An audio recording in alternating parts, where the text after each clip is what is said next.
Today on Knife Banter, I start a fire with gasoline. Let's talk knives. Let's go.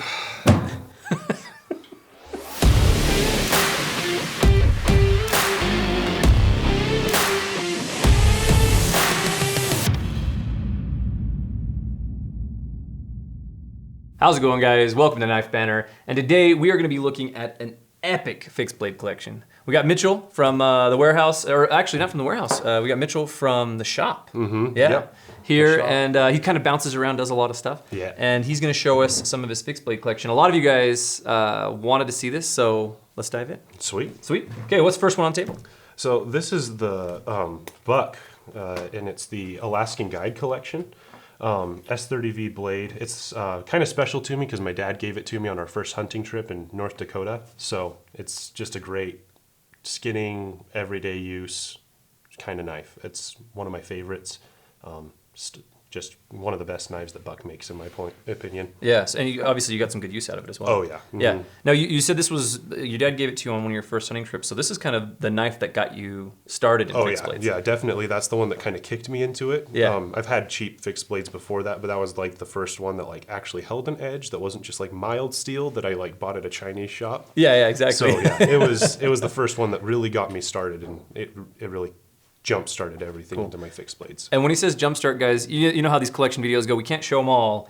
He probably has like 30 fixed blades. Yeah. And they're all like stellar. Yeah. I've got expensive taste. I would say refined taste. Oh, there we go. That makes it sound better. He's got refined taste. No, but Buck, the great thing, this is what I love about this is, I mean, you've got fall nevens, you've got bark rivers, you've got white rivers, you've got, you got a dark timber on the table. Yeah.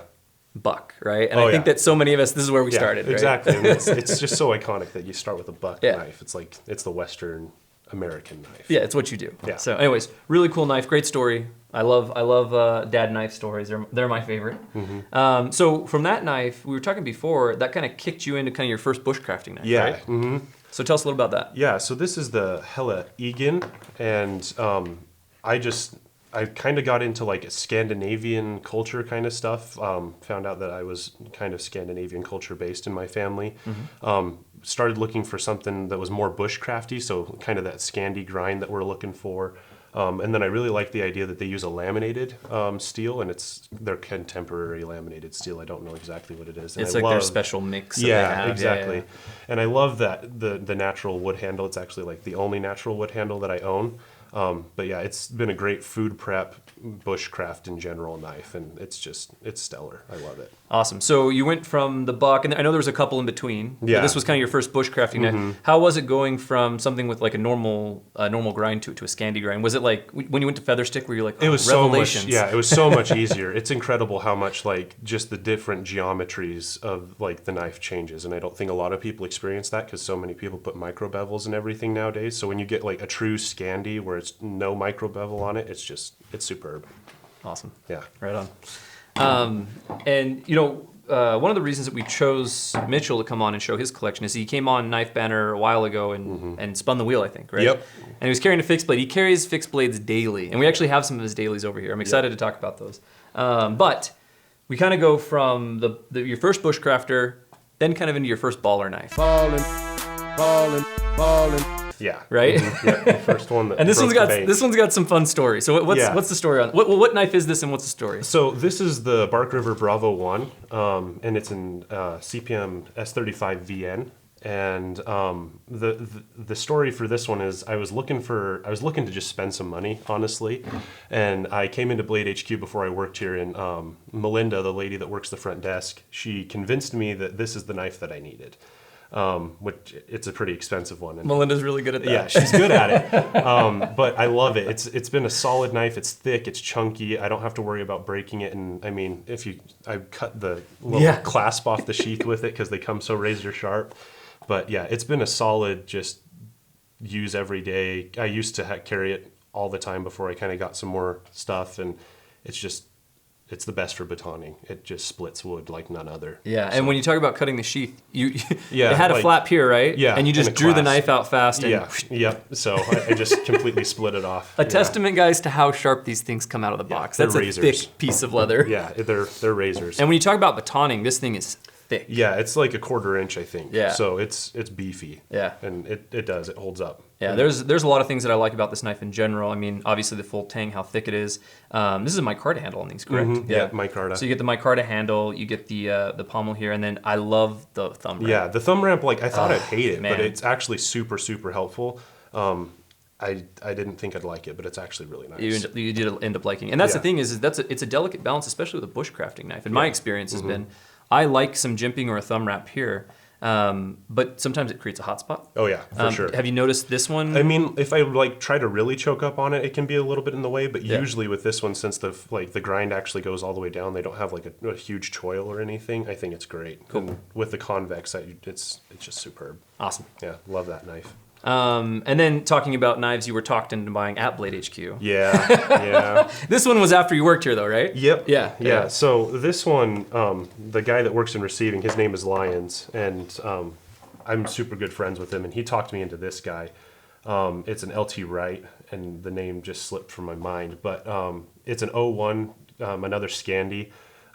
Excellent. I love the burlap micarta on this one, and the mosaic pins with the red liners kind of just really sold it for me. I really ragged on LT Wright for a long time. I thought they were kind of clunky looking, like I had only really seen their bigger stuff. And then he showed me this guy, and I put it in my hand. And I fell in love with it, and I bought it like 5 minutes later. Yeah. So it's a superb knife. And we actually, guys, the reason this is dirty, so Mitchell actually takes really good care of his knives. The reason this is dirty is we literally just use this to make some fire. So we're actually going to look at that in just 1 second.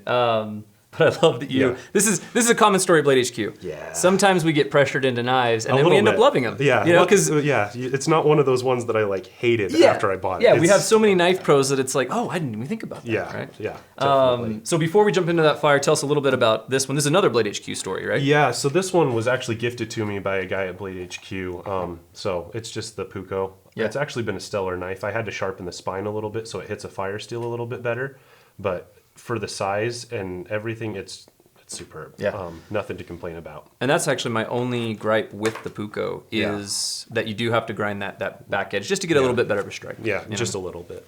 All right, guys. So we took a couple of these knives out. We had some fun, started a fire. Let's see what we got into.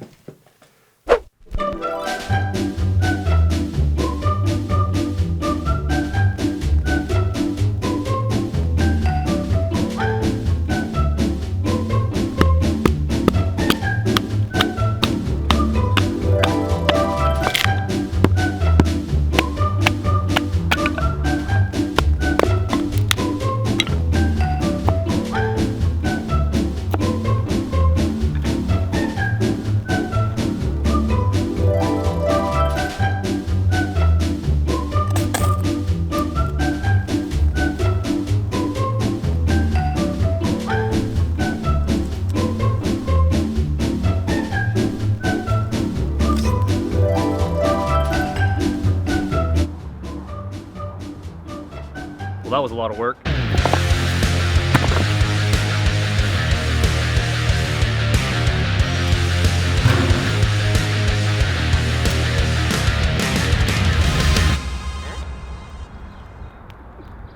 So you built a beautiful fire. Don't get me wrong. I but tried. I feel like my way's a little bit faster. Oh yeah. Well, I mean, more explosive and dangerous. Mine's a little more serene. A little more serene. Yeah. So speaking of dangerous and serene, let's go to Sales and Grails.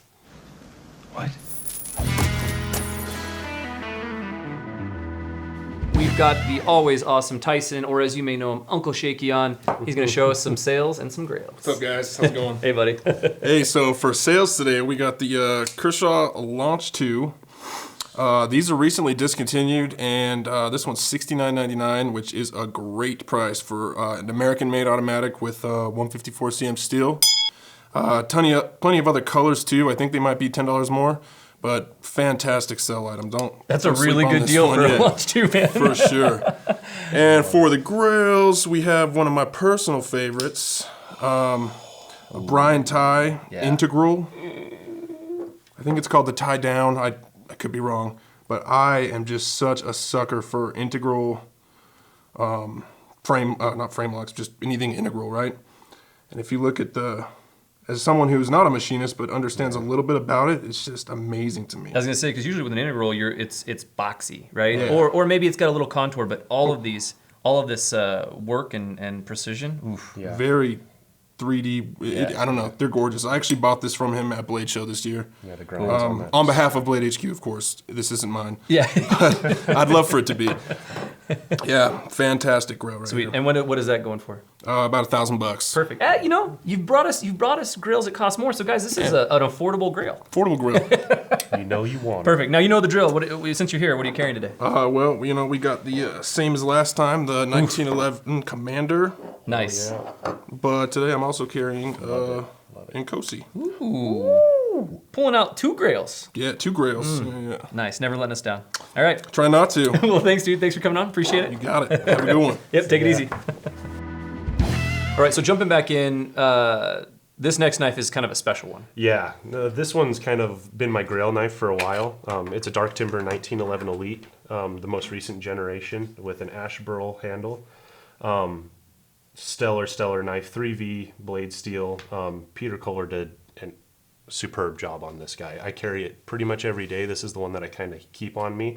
And I've done everything with it. I love it, and it still looks like new. I've still actually kicked the crap out of it quite a bit for only having it for a short amount of time, but it's just superb. The handle, ergos, everything about it. It's awesome. This is a testament, Dark Timber. Like, as a guy, we got a guy here, he carries fixed blades all the time. He's got over 30 fixed blades. It's his primary knife source, and such high praise for Dark Timber. These knives really are just incredible. And Peter's just an honestly good dude. Yeah, and super charismatic, Yeah. super funny if you ever actually get to talk to him. Yeah. Just super good humored, and he knows knives. He gets it. Yeah. So, yeah, super stellar knife. So between being a grill knife, the great ergos, do you like this is the newer sheath, isn't it? Yeah, I actually really enjoy it. It doesn't just dangle, it sits high and tight, which is the way I prefer to carry a fixed blade if I'm not like just in the woods. So Yeah. this new gunsling style that they have, I don't know what it is about it, but it fits right, and it's there, and you know exactly where your knife is all the time. It's not back or forward on your belt. It's perfect. So obviously a good reason to make this kind of your everyday. Oh yeah, it's excellent. Cool. And what we got next? Speaking of everyday. Yeah, so this one's my most recent purchase. It's a TM Hunt, and this thing is a sweet little fixed blade. Burlap micarta G10 inlay, and then it's got 01 blade steel. And I don't know what he does to his blade steel for 01, but this thing holds an edge better than some of my like super steels. And like, it's just, I don't know what he does to it, but I've used it in food prep, all kinds of things. It's excellent. So the edge tension's just Yeah, it's superb. It's like the thing I like about a bushcraft knife that I think people kind of miss is that you don't want it to be super hard to sharpen because you're in the field, and that's why I love 01 for it. If you get into like S35 VN and all those newer ones, they're just kind of hard to sharpen in the field. And so if you have the 01 or something like 1095, they don't hold the edge as well technically, but they're so much easier to sharpen. So if you have to and you get in a pinch, you can get yourself back to razor sharp easier. yeah, exactly. Yeah. And that's something that I love, not just about fixed blades, but blades in general. Blade steel is I think a lot of people don't realize, like, blade steel, the name of the steel is very important, but also like, okay, what was the heat treat process? Yeah, like, exactly. what was how did they handle it at certain stages in the forging of the blade or the making of the blade? Yeah, right? no, you can have a super steel, and if they don't do it right, it's useless. Yeah. Cool. So. Right on. Yeah, and these guys are amazing. I mean, made in the USA, and each one of the knives, correct me if I'm wrong, if I remember correct with TM Hunt, each one of the knives is parts of them are hand finished. Oh yeah. It's like Dark Timber that way. They do all the kind of like final finish, handle, ergos, sharpening, and everything is all by hand. Yeah, so you can basically almost call this a mid-tech at that point with that's how kinda much what hand those work are. goes into each one of them. So and it's a stellar blade. yeah, check them out on the website if you haven't yet, guys. They're great. Lots of handle variations. Some Lots of them are of just handle. gorgeous. Yeah. So, and then this one. We all this one's got a great story. We all got a knife with this type of story. What's the story with this? So this one's another Bark River, and it's an Aurora in LMAX, and I got stupid one day and I decided I wanted to throw it at a block of hickory, and so I threw it and it broke about an inch off the tip. So they're typically about right here, and it kind of looks funky, but it still works. And I just had it reprofiled and reground, and it's still kicking, but yeah, I did it dumb. I love it. Yeah. Guys, let us know down in the comments your dumb knife throwing stories. Let us know down in the comments. We want to hear them. Yeah. So yeah, it's been a trooper though. I kicked the crap out of it obviously, and it works. It's razor sharp again, and usable. Yeah, so completely. kind of a mid-tech at this point. Oh yeah, definitely. It's got my little custom flair A little to custom it. flair to it. For sure. Great. So, Dude, well, thanks so much for walking us through these. Yeah, you're Appreciate welcome. it. Guys, if you want to see more fixed blade content, let us know down in the comments. We actually want to do a thing on like EDCing fixed blades because we have a pro here. So let us know down in the comments if you do want to do that. I'll carry a couple so I can bring my feedback. Mitchell will pick out some of his favorites and we'll talk some more fixed blades here in a month or so. So now it's time for the collection connection. Boom. Today we have two. Our first entry is from Sandy Knives 52. I just like the spread. Mm-hmm. You know what I mean? Like he's got all of his other tools, but you can see that there is that boost in there. Yeah. And the reason I love it is this is the reason the boost was created. Right? Yeah, it's a working man knife. It was a working man knife and it was specifically created with like diesel mechanics and stuff in Yeah. mind. Mm-hmm. And he's got big sets of bearings. I don't know exactly what he's working on here, but Yeah. he obviously is using the knife for what it's for. Oh yeah. So great knife. Stellar. And then our second BHQ, hashtag BHQ collection today comes from EDC010. We're just gonna put it here and let it speak for itself. That's all you need. Yeah. Can't say anything else. All right, guys. Since we are talking about the community, since we are talking about you guys and just kind of how much we love the knife community, we also want to remind you guys about the Continue Mission fundraiser that we have going right now. So I've got a really fancy knife right here, fixed blade actually, since we're talking fixed blades. But to remind you guys, if you click the link down in the description for Continue Mission, you donate $10. You can buy as many $10 tickets as you want. We have 4 epic prize packages going. So one of those prizes, or one of those knives in the prize package, this is just one of the knives in one of the packages, is this cold steel. This is the 3V Magnum Tanto 12. Yes. You also get enormous cutting power. Basically, it's just a sword. Oh yeah. And it's incredible. Yeah, it's a mini sword. It's a mini sword. It's excellent. So this thing goes for like $250 on the website, guys. It's part of a package that's probably worth on the upwards of $700 to $800 easily. So it goes to a good cause. 93% of the money you donate to Continue Mission goes directly to supporting veterans with PTSD, depression, anxiety, those types of things. So great cause. Click the link, check it out. All right, now, it wouldn't be the end of Knife Banter if we didn't spin the wheel of indecision. And since you guys love Tyson so much, we brought him on to spin the wheel for us as well. Shaky. Hey, buddy. Hello again, friends. All right, let's spin this thing. All right, if I can.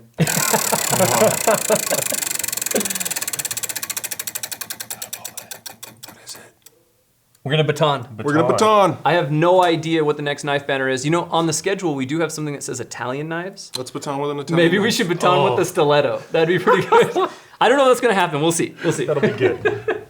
All right, Tyson. Well, we just had you on. We saw what's in your knife. Yep. So What's in my knife? what's in your pocket? what's in your pockets? What's in your knife? What's in Same your life? stuff. Perfect. Same stuff, guys. Perfect. All right. Maybe next time. Something different. Well, thanks for spinning the wheel. Sure thing.